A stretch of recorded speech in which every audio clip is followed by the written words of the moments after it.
Right, for those of you who didn't have the benefit of coming to see the trial plots last week, here's a brief overview of the varieties that we have. The one we're currently looking at is Avatar, and this is the crop that surrounds all the trial plots. So we start off here, you can see our untreated section. Pretty much everything in it which is unsprayed is now being fairly successfully cooked. Combination of a little bit of yellow rust, this new Warrior 3 race, or the Warrior Blue. We saw some of that evident here. It went through, started off in the Reflection, then the JB Diego, and this spread into just about everything else apart from Evolution and Revelation, and also the new one Sundance that didn't really show any signs of rust. And some of the varieties up this side here, Edgar and Crusoe, didn't show any signs either, but it was quite evident in Horatio. A little bit in the Avatar, we saw it in Claire and Alchemy, and also in Isterbrack to a lesser degree, but just a few stripes. Now on the back of that, obviously, plant being under stress and all, we've had Septoria come in. So this has had a fairly robust fungicide program on this side of the path. What we did here is we've turned the 6 meter strip off on the boom, and the idea being basically just to see what the chemistry is doing compared to untreated, obviously. It's, as I say, it's had a fairly robust program.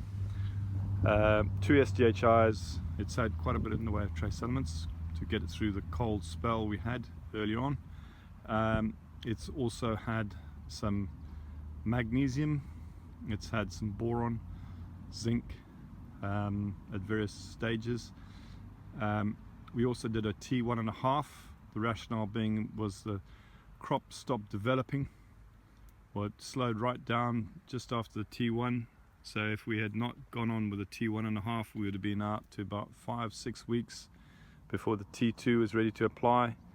So to keep the coverage on, we went on with a T1.5 just to keep the Septoria at bay, and that is basically borne out by what we're seeing now. Obviously here, untreated and the treated. So the first variety in the plots is a new one. It's a candidate variety, LG Generation, quite a tall strawed variety. Obviously, as you can see here, it's lost just about all its leaf. There were a few strands in here the other day when we came through that were still green, but obviously after the rain we had last week, that's sort of fairly well cooked it now. If we look across on this side here, even under the full program, we can see now, you know, the green leaf area is waning quite strongly.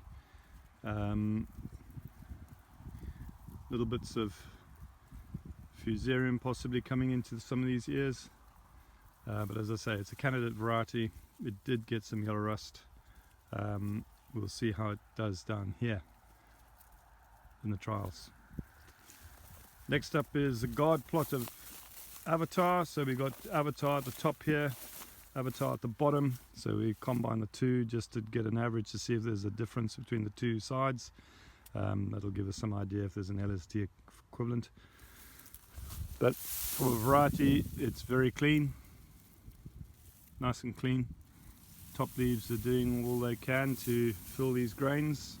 Lots of ears per square meter, nice big grains, and nice specific weight. It's a good variety. It's done very well. Top yielder over the last 5 years we've had it. Next up is Crusoe. So Crusoe is generally associated with milling in the eastern counties and the Midlands. Everyone grows it up there for the milling premium. However, if you're a livestock farmer down here, this is quite a worthy candidate to consider.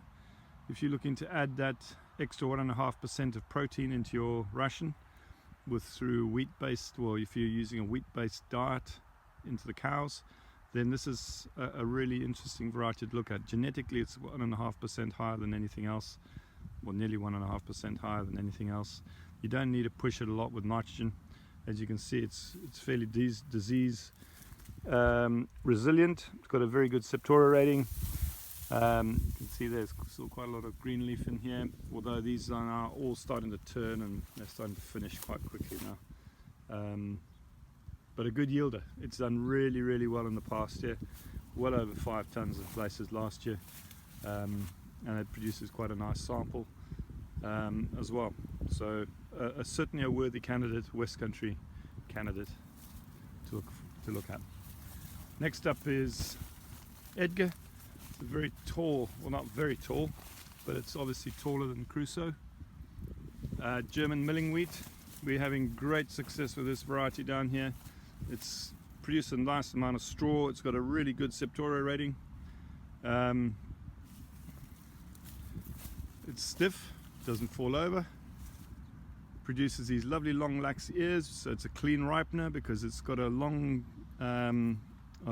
stem between the flag leaf and the base of the ear, so it doesn't get the splash up effect. So it's clean ripening. It produces a lovely big bold berry, somewhere around 80. It's a milling wheat, so it's got good protein levels. It produces a lot of straw. Really, really good variety, and it does well here in this continuous wheat scenario or second wheat scenario, so it's got a lot going for it. Next up is Britannia. Again, another milling wheat, does very well up country way. Big yielder. You know, if you want a big pile of grain, this can do it. Obviously you can see lots of heads per square meter, and it's fairly clean. It did get a bit of yellow rust on the other side here, as you can see. That's why we have a spray program. But you know, it responds to agronomics, responds well to inputs. Good variety. Certainly, you know, X-Valley area, people who are looking to put stuff on a boat, maybe chasing a bit of a premium, this is one to look at. Zulu is a few points now behind the pace of, say, Britannia, but it's still reasonably clean. It's soil-borne mosaic virus resistant. That's why we have it here, because we do have a soil-borne mosaic virus issue in this area. And it and Claire next door here are both resistant. So Claire has been going now for 16, 15 years. She's a real old girl now, but my goodness me, she still looks pretty good. And you know, she might be a few percentage points behind Zulu there, but really nice forgiving wheat. Probably got the widest drilling window of any winter wheat out there, and you can plant it early, you can plant it into March even, and it still delivers the goods. Really resilient variety. That's why it's still being grown in large quantities.